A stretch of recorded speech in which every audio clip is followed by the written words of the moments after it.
Hi friends, welcome to 5 Minutes Tech YouTube channel. Here is Oppo Reno 11 Pro 5G smartphone. In this video, you will learn how to check IMEI numbers on your phone Oppo Reno 11 Pro 5G.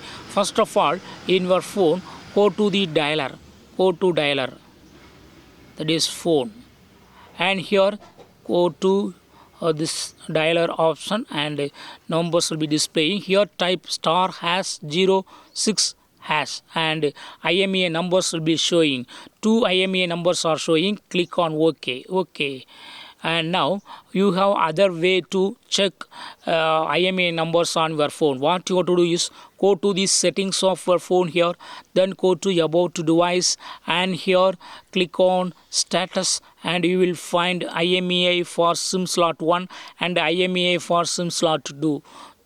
In this way, in these two ways, you can check what is the IMEI number for your phone. Okay, so in this way you can easily check IMEI numbers on your phone Oppo Reno 11 Pro 5G. That's all friends. Thanks for watching. Bye.